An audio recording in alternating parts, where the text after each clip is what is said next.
अस्सलाम वालेकुम। आप देख रहे हैं प्रोग्राम मुनीर अहमद के साथ। कल पाकिस्तान की तारीख का एक और अहम तरीन बजट पेश किया गया, लेकिन इस बजट को लेके जो अब तक के तासुरात हैं वो कुछ मिले जुले नजर आते हैं। कुछ लोग कह रहे हैं कि इस बजट में वैसे ज्यादा कुछ अवाम के लिए नजर नहीं आता और कुछ सेक्टर्स हैं कुछ उनको नवाजा गया, बाकी इस बजट में जो रिवायती जो तरीकेकार है उसी को अपनाया गया। इसी हवाले से गुफ्तगू करने का हमारे साथ ज्वाइनिंग है सीनियर कारोबारी रहनुमा जनाब शजील गोपलानी साहब। शजील साहब अस्सलाम वालेकुम। वालेकुम।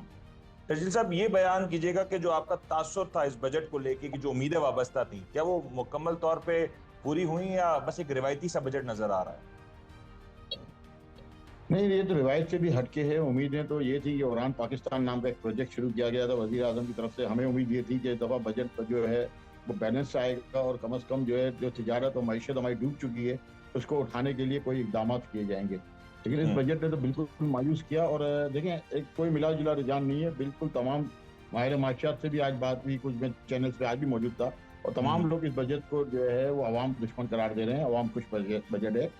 जिस सेक्टर को रिलीफ दिया वो रिलीफ नहीं दिया गया। एक चीज को समझें, उस सेक्टर पे पिछले साल टैक्सेस लगाए गए थे, 7E करके जो टैक्स लगाया गया था, उससे वो शोबा बिल्कुल जो है तनज़्ज़ुली का शिकार हुआ और आपका सारा पैसा जो है बाहर निकल के पड़ोसी ममालिक में जाके वहां पे काम शुरू कर दिया लोगों ने। तो उस वजह से अब वो मजबूरन उस सेक्टर को चलाने के लिए और गवर्नमेंट के ऊपर प्रेशर इतना था कि वो तमाम टैक्सेस जो है पिछले साल जो लगाए गए थे वो वापस लेने पड़े इनको, जो खासतौर पर सनअती शोबे में जो मामला हुए हैं ये। फिर साथ साथ जो अगर आप देख रहे हैं कस्टम ड्यूटीज जो कम हुई है वो IMF का प्रेशर था। क्यों IMF के जो सपोर्टर्स हैं या डोनर्स हैं या IMF में जो फाइनेंसिंग सेक्टर है वो चाहता था कि इंपोर्ट के ऊपर टैक्सेस कम हो। और साथ साथ IMF ने एक चीज जो नोट की है तो पाकिस्तान में इस वक्त स्मगलिंग बहुत बेताके बढ़ चुकी है। तो स्मगलिंग को रोकने के लिए जो है वो एक जो है आपकी कस्टम ड्यूटीज कम करवाई गई, ताकि एक तो उनका माल बिक सके उनके यूरोपियन कंट्रीज का, दूसरा जो है आपके यहाँ पे जो है स्मगलिंग भी उसको भी रोका जाए। तो वो ये FATF वाला भी मैटर है, तो इसकी वजह से ये टैक्सेस कम किए गए। अदरवाइज अगर आप बात करें अवाम के लिए तो सबसे बड़ी बात यह कि आप और मैं, हर शख्स इस मुल्क का वो इस वक्त एनर्जी क्राइसिस का शिकार है। एक तो हमें 16-16 घंटे बिजली नहीं मिलती, इसके बाद बिजली का जो बिल हम अदा करते हैं उसकी कोई जस्टिफिकेशन नहीं है। तो एक ऑल्टरनेट सोर्स थी जिससे हम सोलर को लोगों ने अपनाना शुरू कर दिया था। अपना बजट काट के, पेट काट के लोग अपने घरों पे और दुकानों पे और कारोबारी जगहों पे सोलर लगा रहे थे। उस पे 18% सेल टैक्स आयद कर दिया गया। सर हुकूमत कहती है सोलर अमीर तबका लगाता है, हालांकि यही हुकूमत पिछले 2 साल तक सोलर के बड़े हक में थी। देखें, हुकूमत की तो आंखें हैं नहीं, ना कान है, वो आंखों की जगह बटन लगे हुए। अगर आप मुजाफाती इलाकों में चले जाएं, आप गांव देहात में चले जाएं, तो आपको घरों के बाहर, दुकानों के बाहर एक सोलर प्लेट लग के वो अपना दुकान चला रहा है। छोटा सा जो दिए वाला भी है वो एक सोलर प्लेट लेकर आता है कहीं से और अपना जो है 2 बल्ब या एक पंखा चला के वो अपना गुजारा कर रहा है। हर गाँव हर जगह पे जो सोलर लगा हुआ है। फिर हुकूमत ने ही ट्यूबवेल के ऊपर सोलर लगवाया है।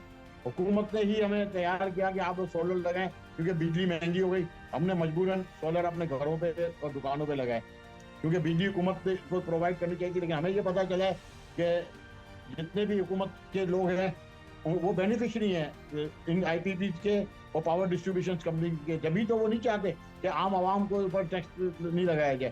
सोलर जो है हर शख्स को पता है कि इस वक्त हर शख्स की नीड है। अगर बच्चा के कोई स्कूल में पढ़ रहा है या कॉलेज में पढ़ रहा है, उसके घर पे बिजली नहीं है, वो किस तरीके से पढ़ाई करेगा? बिल्कुल। आज आपके डिवाइसेस जो हैं वो तमाम डिवाइसेस वो मरून मिन्नत है इलेक्ट्रिक की। अगर बिजली नहीं है तो वो डिवाइस कैसे चार्ज होगी और कैसे चलेगी? तो ये क्या वजह है? एक कंटिन्यूटी नजर नहीं आती। यही हुकूमत पिछले 2 साल पहले जिन इकदामात को करती नजर आ रही थी, सराहती नजर आ रही थी, आज वही हुकूमत है जो उन इकदामात की नफी करती नजर आ रही है। जिन सेक्टर्स के ऊपर टैक्स लगाया जाता था ये कह के कि ये सेक्टर्स पाकिस्तान को खोखला कर रहे हैं, आज उन्हीं सेक्टर्स को रिलीफ देने की बात करते हैं और कहा जाता है पाकिस्तान की तरक्की के लिए। कल जिन सेक्टर्स से टैक्स हटाया गया और कहा गया ये मुल्क की जरूरत है, आज उनके ऊपर टैक्स आयद कर दिया जाता है।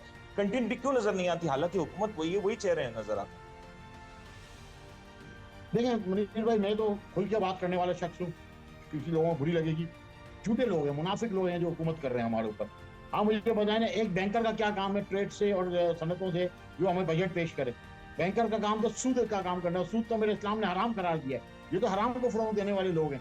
मैं तो कल बात करूंगा, ये वो झूठे लोग हैं जो मुनाफिक लोग हैं जो हमारा बजट पेश करते हैं, हमारे मुल्क की मैशत को तबाह बर्बाद करके रख दिया, हमारे ताजिरों को तबाह बर्बाद कर दिया। हमारी आवाम को आज वर्ल्ड बैंक बता रहा है कि 47% से ज्यादा गुर्बत की लाइन आपकी लकीर के नीचे लोग आ चुके हैं।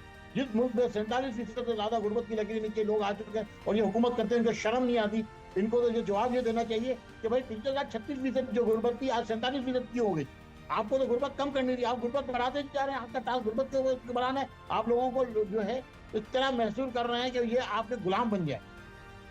जब एक सवाल ये भी है कि वजीर आजम साहब से जब गैर रस्मी गुफ्तगू हुई, उन्होंने कहा सैलरीड क्लास के ऊपर तो बड़ा बोझ है, लेकिन रिटेल सेक्टर ना वो टैक्स नहीं देता। आप तो रिटेल सेक्टर की नुमाइंदगी करते हैं, रिटेल सेक्टर टैक्स दे नहीं रहा या दे नहीं सकता या देने की सकत ही नहीं है। देखिए 11,000 अरब रुपए आपने पिछले साल टैक्स लिया और जहां तक मेरी इत्तला है उसमें 8,000 अरब रुपए आपके कराची ने टैक्स पे किया। अब आप उसको इंपोर्ट पे ले जाएं, इसको आप ट्रेडर पे ले जाएं, उसको सनतकार पे ले जाएं। ये 11,000 अरब रुपए जो आपके पास आया है वो डायरेक्टली और इनडायरेक्टली ट्रेडर्स के थ्रू आया है ना जी। आप मुझे ये बताएं कि एक मुल्क में 20 करोड़ की आबादी में 3 करोड़ का शेयर आपको 8,000 अरब रुपए दे रहा है, तो 17 करोड़ लोग जो हैं वो बकाया 8,000 अरब क्यों नहीं दे रहे? तो ये तो नाअहली आपके डिपार्टमेंट्स की है ना। आपको सिर्फ गर्दन ताजरों की नजर आ रही है, वो भी कराची के ताजरों की। आपको जो है सिर्फ नजर आ रहा है कराची, जिसको आप निचोड़ते जा रहे हैं, जिसको ना पानी दे रहे हैं, ना सड़क दे रहे हैं, ना आप अपने दानिश स्कूल का जो आपने प्रोजेक्ट लेकर आए, एक स्कूल कराची इसके रवादार नहीं है। आप मुझे ये बताइए, ये तो हकीकत तो है ना कि टैक्स, ये तो हकीकत है कि कराची का एक छोटा सा जो मार्केट है वो पूरे शहरों से पूरे सूबों से बड़ा टैक्स कलेक्ट करके दे रही है। तो ये तो पाकिस्तान की हकीकत है और कराची के इस वक्त नसीब में कुछ है नहीं फिलहाल। लेकिन ना अहल वजीर आला मुसल्लत है, उनका वजीर आला को देखें, वो जो मरियम नवाज है 75 लाख 80 लाख रुपए एक ताजिर को जो है वो बिलासूदी कर्जा दे रही है। और यहाँ का वजीर आला जो है वो हमारी गर्दन दबा रहा है, हमारे गर्दन पे पाँव रख के बैठी है, हमारे बर्बाद और तबाह कर दिया है इतने शख्स ने। मेरे को पता है हमें पानी भी नहीं मिलता पीने का, अब पानी भी खरीद के पी रहे हैं, हम टैंकर से पानी ले रहे हैं, हाइड्रेंट चल रहे हैं, पानी के कनेक्शन पकड़े जा रहे हैं, लेकिन तमाम के तमाम बेनिफिशरी वजीर आला और उनकी पूरी टीम है। और साथ में तो बोलूंगा वजीर आजम भी बेनिफिशरी है इसका। जब क्या हाल है इस पूरे बजट को, क्या आपको लगता है कि कुछ ऐसे इकदाम किए जाएं जिससे इस बजट की सूरत को कुछ बेहतर बनाया जा सके? क्या मुनीर भाई, मुझे अफसोस हो रहा है, मैं बजट से 2 दिन पहले कॉमर्स में बैठा हुआ था, डिप्टी सेक्रेटरी से मेरी मीटिंग हुई है वहाँ पे, और मेरे सामने जो लंका रखा गया था, जो मैं चीज देख रहा था, मेरे को बिल्कुल उसके बरस बजट है। इलेक्ट्रॉनिक व्हीकल्स जो कि माहौल दोस्त हैं, आपका फ्यूल बचाएंगी, फ्यूल चाहिए, आप फॉरेन एक्सचेंज पे करते हो, आपने उसके ऊपर 18% सेल टैक्स लगा दिया।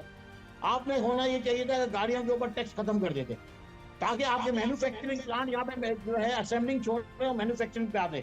आपने रॉ मटेरियल के ऊपर सेल टैक्स खत्म कर देना था, ताकि आपकी इंडस्ट्रीज को रॉ मटेरियल मिलता, लोगों को रोजगार मिलता, इंडस्ट्री चलती। आपको ऑल्टरनेट एनर्जीज के लिए विंड मिल्स और सोलर के लिए आप कुछ भी नहीं करते, कम से कम टैक्स ही खत्म करते, ताकि लोग जो है वो। सर कॉस्मेटिक्स पे टैक्स कम किया ना, कॉस्मेटिक सर्जरी कर रही है हुकूमत, इसलिए कॉस्मेटिक्स के ऊपर टैक्स कम कर दिया। बस कॉस्मेटिक्स में हमारी बीबी मरियम ने क्या इस्तेमाल करना है तो उसके लिए खत्म हो गया। आम आवाम तो जो है उसको खाने से भी गई गुजरी है, उन बेचारे ने कॉस्मेटिक्स का क्या करना, ना लिपस्टिक खरीदने की किसी में ताकत है, ना मेकअप का सामान। ये तो ये अशराफिया के चौंचले हैं जो पूरे होने। अच्छा शरीफ साहब, एक चीज बता दें मुझे, आखिरी बात, गवर्नमेंट कहती है देखें बजट हमने इतना अच्छा पेश किया कि आज भी स्टॉक मार्केट 2,500 पॉइंट प्लस रही, स्टॉक मार्केट अपने ऑल टाइम हाई पे ट्रेड कर रही है। क्या स्टॉक मार्केट की तेजी या इस वक्त स्टॉक मार्केट की जो लेवल्स है उसको देख के एक आम पाकिस्तानी की मामलात को जज किया जा सकता है, गेज किया जा सकता है? मुनीर भाई देखें, आप इकोनॉमिक को देख रहे हैं, आप मुझे ये बताएं कि स्टॉक मार्केट का एक आम आदमी को क्या फायदा पहुंच रहा है? ये तो सट्टेबाजों का काम है, जो अशराफिया जिनके पास पैसा है, ये सुबह जाके सट्टा खेलते हैं, उसमें कोई बेचारा नया बंदा फंसता है, वो तबाह बर्बाद होकर बाहर निकलता है। ये फिजिकल मार्केट नहीं है, ये कोई चीज फिजिकल नहीं बेच रहे, ना वो दाल बेच रहे हैं, ना चावल बेच रहे हैं, ना चना बेच रहे हैं, ना वो गाड़ी बेच रहे हैं, ना वो आपके कोई टेबल बेच रहे हैं। वो तो एक पेपर है जिसके ऊपर अदाद और शुमार का गेम है, जहाँ सट्टा खेला जाता है और लोग पैसा लेके निकल जाते हैं। इससे मैशत को नुकसान पहुंचता है, इससे मैशत को कोई फायदा। इंडस्ट्री लगाएं, आप दुकान खुलवाएं, आप ये पथारे खत्म करवाएं, आप लोगों के घरों में पानी पीने का साफ पहुंचाएं, आप लोगों को एजुकेशन फ्री करवाएं, आप तो कुछ हम कह सकते हैं कि हुकूमत कुछ कर रही है। हुकूमत तो ये तबाह बर्बाद करने के लिए उतरी हुई है।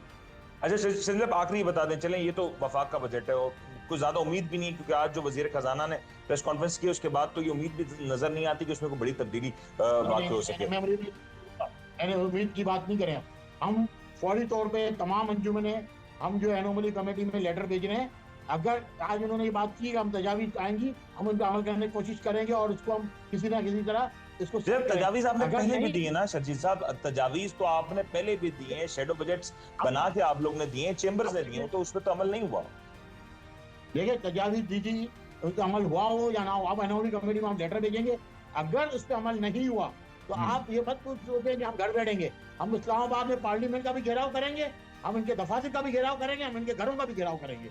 हम इनको छोड़ेंगे नहीं, क्योंकि हमारा ब्रेड एंड बटर है। हमें इन्होंने तबाह बर्बाद कर दिया, जीने हम इनको भी नहीं देंगे।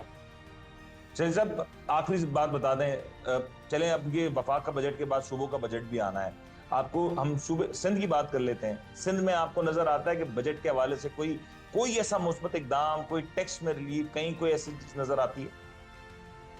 नहीं, सिंध से कुछ भी नजर नहीं आएगा। बत्ता को जो है ये हुकूमत है, ये बत्ता लेने की चीज सोचेगी। इसने कभी आज पिछले 17 साल में इन्होंने इस शेयर को तो मौजूद दरों से भी ज्यादा बर्बाद तबाह कर दी है। हमें कोई उम्मीद नहीं है कि इसका कोई बजट आएगा, ना हम इसके बेनिफिशियरी हैं। इसके बेनिफिशियरी जो है जरदारी एंड कंपनी है और वही रहेगी। बहुत बहुत शुक्रिया शर्जील गोपलानी साहब हमारे साथ मौजूद थे और अपनी राय का इजहार कर रहे थे और बता रहे थे कि इस वक्त जो सूरत हाल है मुल्क की वो क्या है और जो ताजुब बात रही है उसका इस बजट को लेके क्या रद्द अमल है।